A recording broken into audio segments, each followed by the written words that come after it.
under oath that the rifle could not take prints.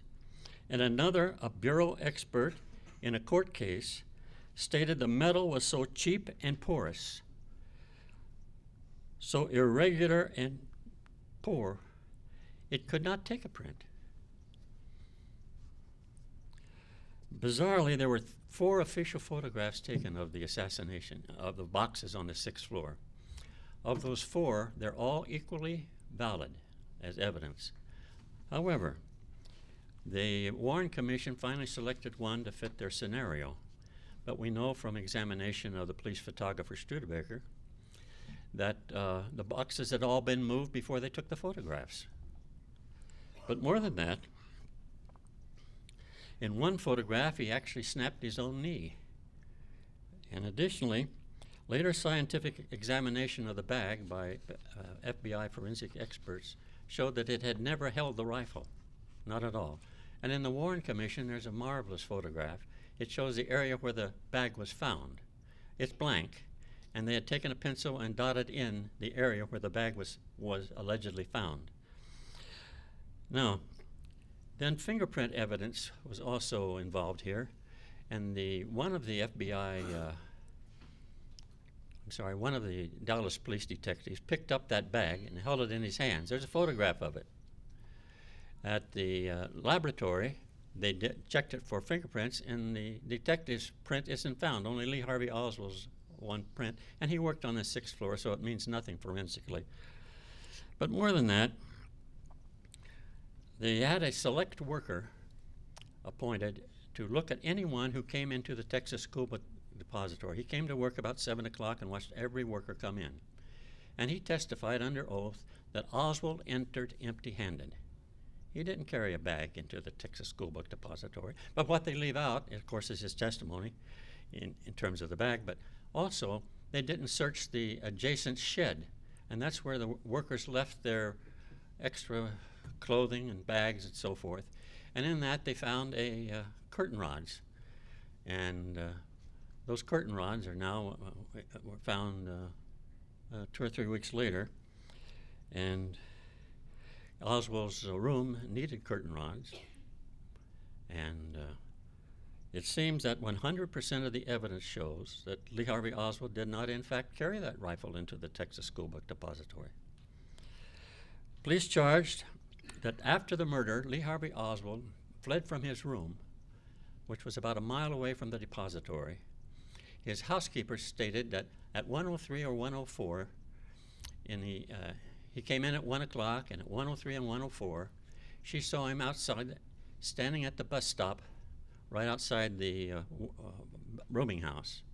According to the official history, he then walked a mile to the south, and at the corner of 10th and Patton Street was confronted by police officer Tippett, with whom he shot dead with 4 bullets from a .38 that he carried. Now, you have a lot of problems with that, and as far as I can see, it's just an invention by the police. For example, they said Tippett was shot and killed at 1:15. But there are 4 witnesses that become invisible in the police scenario, and later the Warren Commission affirms it, that they won't use them, that said he was dead by 1:06. And Oswald could not have been there by that time. But more than that, the slugs in Tippett's body, 4 of them, they could not be linked to Oswald's pistol. In fact, the evidence on that first slug is clear as a bell. No. More than that, can you connect them to the rifle shells, the pistol shells? The problem with that is the chain of evidence and the integrity of those shells is so difficult to follow. You cannot say one way or the other. But in addition, early critics on the scene interviewed a policeman. That's within the same early the next day. And they said that pistol was so defective it could not even fire. The police, the FBI lab said that it was not, it had so many weaknesses it could not make an impression on the primer on the shells. But more than that, this idea that he left from his rooming house at 103 or 4 and walked to the site of the murder. That's an invention. There is absolutely in the record not one scrap of evidence, I mean none, that he did that. It's inserted. But the police say we have 3 witnesses to the actual shooting. One, Helen Markham. She was a clear, persistent, and dedicated perjurer. That's exactly what she was. The second one had seen Oswald's picture in the newspaper and had then picked him out of the Keystone Cops type lineup that the police had.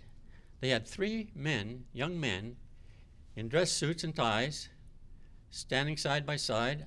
Oswald was up there in a T-shirt, needing a shave, and had a black eye, and cussing him out. Said, "You're framing me." And why you couldn't pick him out? One witness said you didn't even have to know anything about the case to know who it was.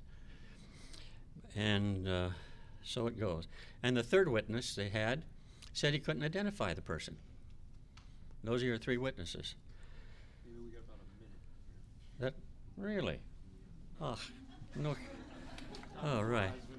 Yeah. But the sum of it all is, I believe it was a conspiracy, and it's conspiracy means 2 or more people shooting, and there was a shot from the front and a shot from the rear that struck Oswald, struck President Kennedy. None came from the depository, and I don't know who shot him, and I don't believe that the evidence was gone into sufficiently so we can answer the what question. And for anyone to say who shot him, I believe, is not good. It's not good. Thank you.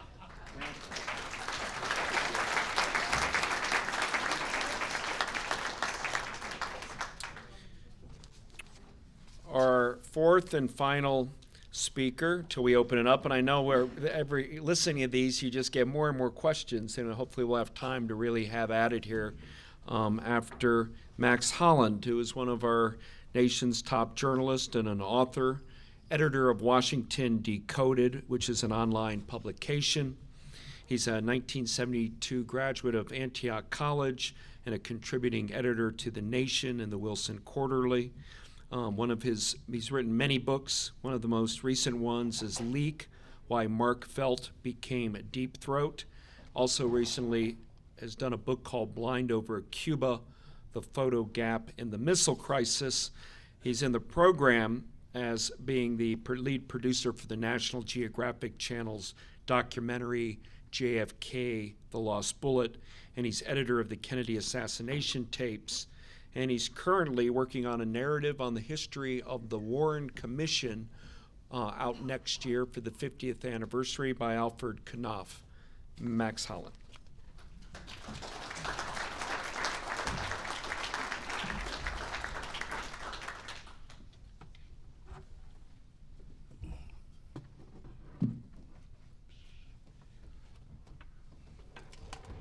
Thank you, Doug.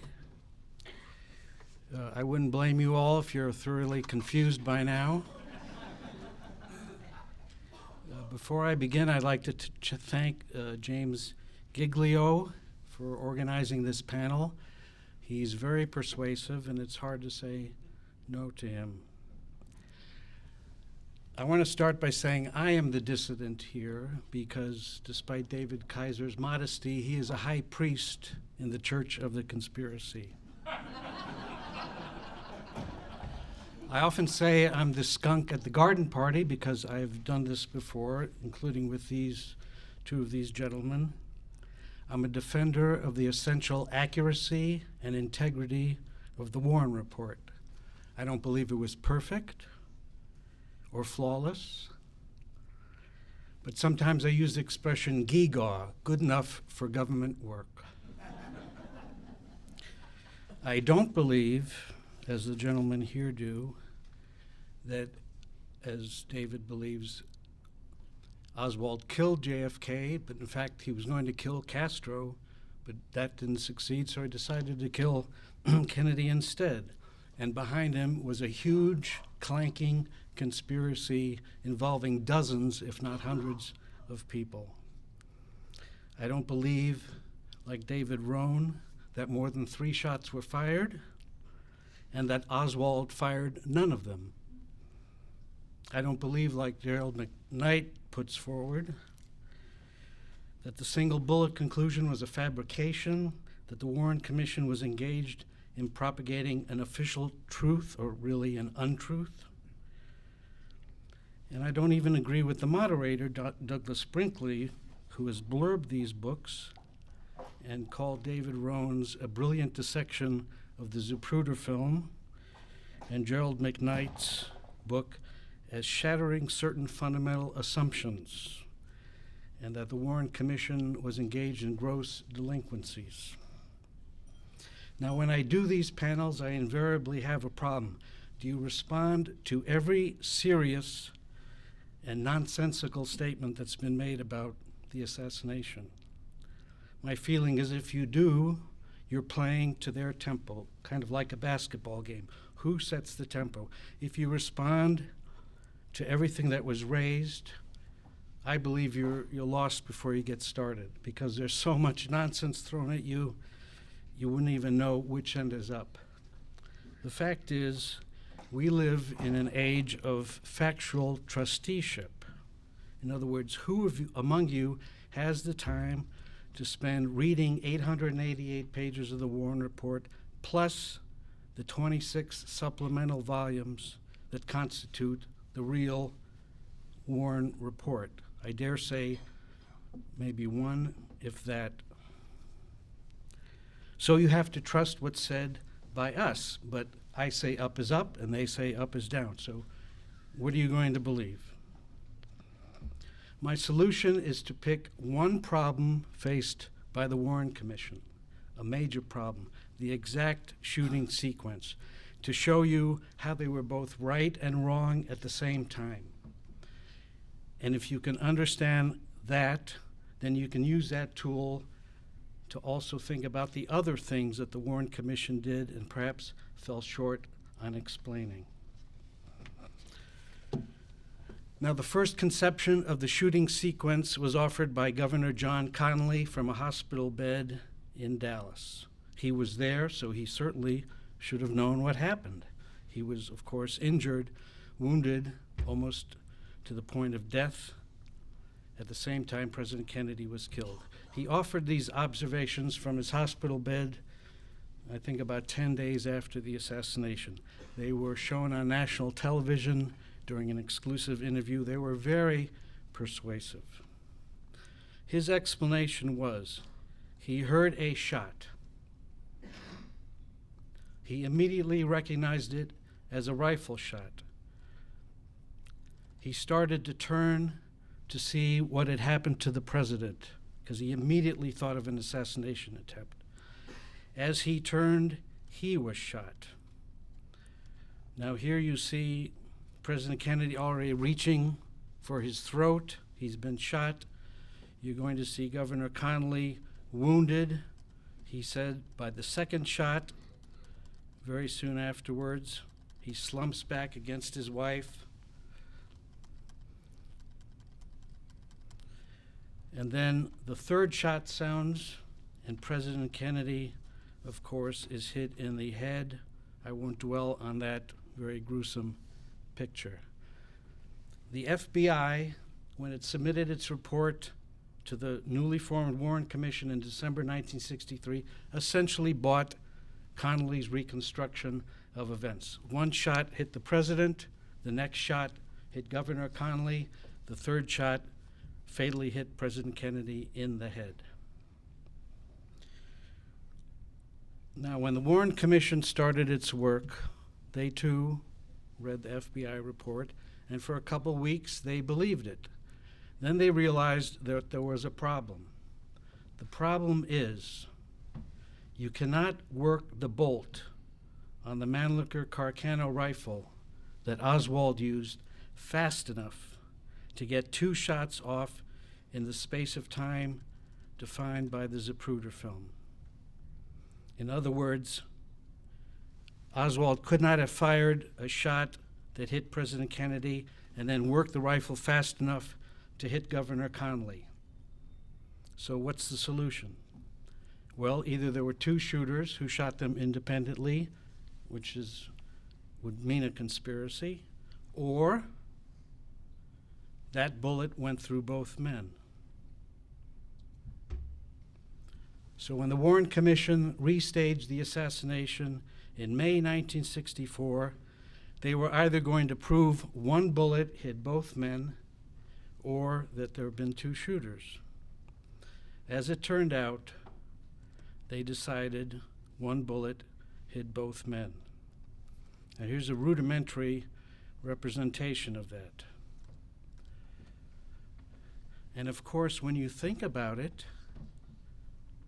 if a bullet entered the back of President Kennedy and exited right above his Adam's apple, right about where the knot of his tie was, where did it go if it didn't hit Governor Connally? That would be a real magic bullet. And anyone who says the magic bullet conclusion is not correct has to answer satisfactorily the question, where did the bullet go if it didn't hit Governor Connally? Of course it hit Governor Connally. Oswald used military ammunition. Military ammunition is made to pass through people, according to the Geneva Convention. It's considered more humane. Also, it's more effective. Shoot one bullet, maybe knock out 3 soldiers on the other side. He used jacketed ammunition. So of course it hit Governor Connally. Here's another representation, much more detailed, of the path of the single bullet. Hits President Kennedy in the upper back, is slowed, starts to tumble because it's hit an object, namely the soft tissue in President Kennedy, enters Governor Connally's back at an oblong direction, still has a lot of force and momentum, shatters a rib, goes through his wrist, and superficially lodges in his thigh. And that was the bullet that was found on a stretcher cart in Parkland Hospital. Now, if this is true, that means one bullet missed because 3 shots were fired. 3 shells were found on the 6th floor of the Texas School Book Depository, and they were not neatly arranged as alleged. 2 were in one direction, and 1 was much closer to the window. So 1 bullet missed. Now, it was a failure of the Warren Commission that they didn't spend enough time on the shot that missed. Because from their way of thinking, well, it missed, so how important is it? They spent a lot of time proving the single bullet conclusion to their satisfaction, and of course they had a limited amount of time. In fact, they took more time than they were supposed to, and people were getting impatient. What's taking them so long? Lyndon Johnson naturally wanted the report out before the before the election in 1964. Now, the Warren Commission also found something very interesting during the Reconstruction. A Marine, like Oswald was, is taught to aim at the upper body mass, namely the waist to the neck. That is what all good Marines are taught to shoot at. And when they did the reconstruction, to their surprise, they found that the president's upper body mass presented itself to Oswald before the Zapruder film got started. That's why it says, not on the Zapruder film here. They called that position A. And if they had followed that lead, they would have realized the possibility that the assassination wasn't captured in full on the Zapruder film. But because of time constraints, they didn't. Now, this is a picture from a Secret Service training film taken 5 days after the assassination. It wasn't to investigate the assassination.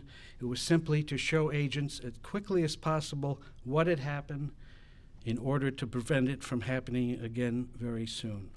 Now, what's interesting about this picture, this is from Oswald's perspective. This is the car in approximately, within a few feet, position A. A very good shot. The president is only about 90 feet from Oswald. Now, what did the Warren Commission do when it wrote its report? It came to the conclusion that one bullet had hit both men, the single bullet conclusion, and a shot had hit the president in the head, and a shot had missed. Now, everybody on the commission practically was a lawyer, and they thought that the way to paper up the fact that they didn't have a single explanation was to entertain all the possibilities. Namely, the first shot missed, the second hit both of them, the third hit president in the head. Okay, or the first shot hit both of them, second one missed, third hit the president in the head. Or the first shot hit both of them, the second one hit the president in the head, and the third one, which is at the farthest distance, just missed. And if you actually read the Warren report, page 111, it goes through each of these three scenarios. The problem is, of course, it didn't happen, it wasn't rewound and to see which way it could happen. It only happened one way. And the American people and critics were expecting a simple explanation. In fact, they got this thing only a lawyer could write and appreciate.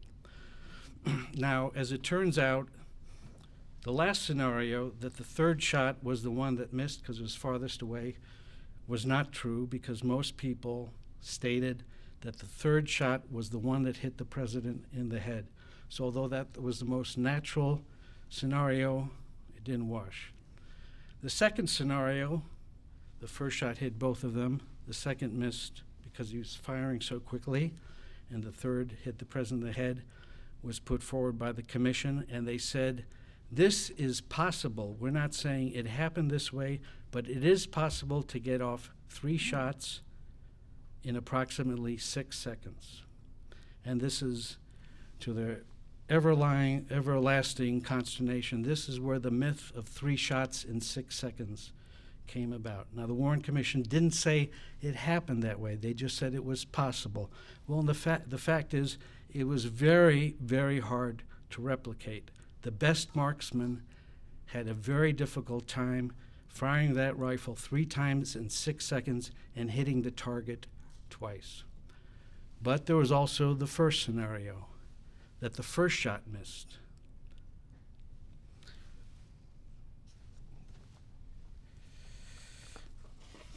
Now, the fact is, and it's ironic, because the only difference between the FBI report of what happened and the Warren Commission's was that the Warren Commission correctly realized that the rifle couldn't be worked that quickly, and so they came up with this analysis.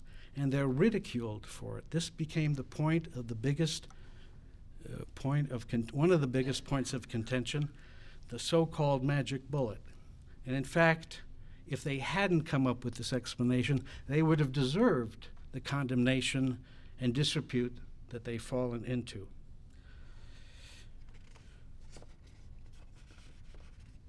Now, when CBS investigated the assassination in 1967, 3 years later, they were the first organization to determine that Connally had been semi-correct, that yes, the first shot was the one that missed. He did hear a shot, but contrary to what he thought, it missed. It missed everything. It missed the president. It missed all the occupants in the car. It missed the car itself. And when I return after everybody has a second round, I'll tell you what happened to that first shot.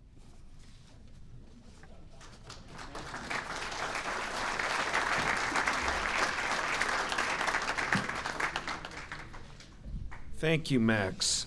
And we can commend all 4 of you because you're wading into very difficult and murky waters on this topic, and you all did it very gallantly, and we're all very appreciative, as I speak for fellow citizens, that you're all for taking the time, trying to help us reconstruct what occurred in Dallas. I would just say one quick anecdote. I got an opportunity I was writing on President Gerald Ford, and I went out to Rancho Mirage to interview him and have lunch, and he was a very genial man, and I was really there to ask him questions about his presidency, Mayaguez incident or Helsinki Accords, end of the Vietnam War. And he said, "Come here, I want to show you something." And he had a little group of papers there. He said, "You know what that is right here?" I said, "No." He said, "That's the mail I've gotten about my presidency." He said, "You see this stack here? That's what I've just got this week, people writing to me about the Warren Commission report."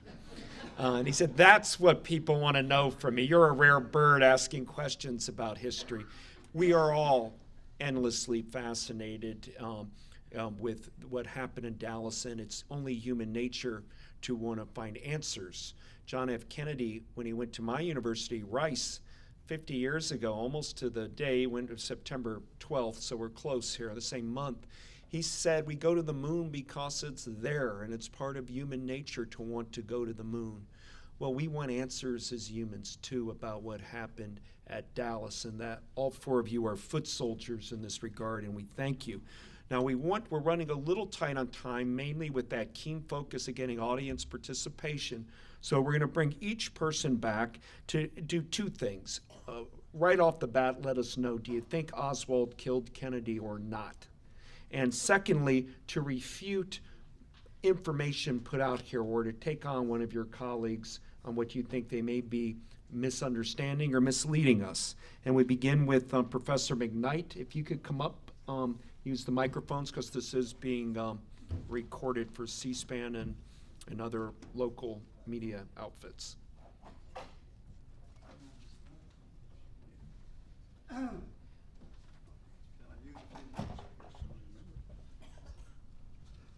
Now, am I open for questions? I'll be glad to take any you have. Is that what? What did you hear today, Oh. and what did you want to challenge? Oh, okay. Well, David, I listened carefully to what David had to say because I wasn't quite sure of his orientation. I see clearly that his orientation now. And if I have you right, Dave, you do have Oswald as a shooter, don't you? Okay. The problem I find with that is that there's no basis for that at all. And we could go from there, I suppose.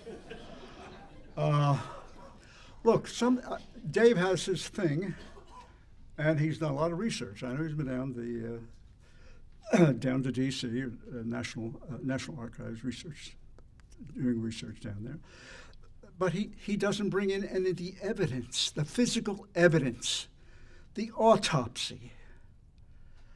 In a case like this, even if it was just Joe Banger who was off the street and you wanted to know what happened to him, probably the best evidence would not be people's memory of this or that kind of stuff. The best evidence is forensic. In this case, would be the autopsy. And I didn't hear Dave mention the autopsy, the autopsy of John F. Kennedy at all. No, as a matter of fact, I didn't hear it with Max either. That would tell you something, I think, about the shooting, where it came from, and what we have to understand. For example, let me just, I don't go on and on about it, but when that body, when Kennedy's body went to Parkland Memorial Hospital, the doctors there had no political ambitions. I don't know if they voted Democrat, Republican, we don't know.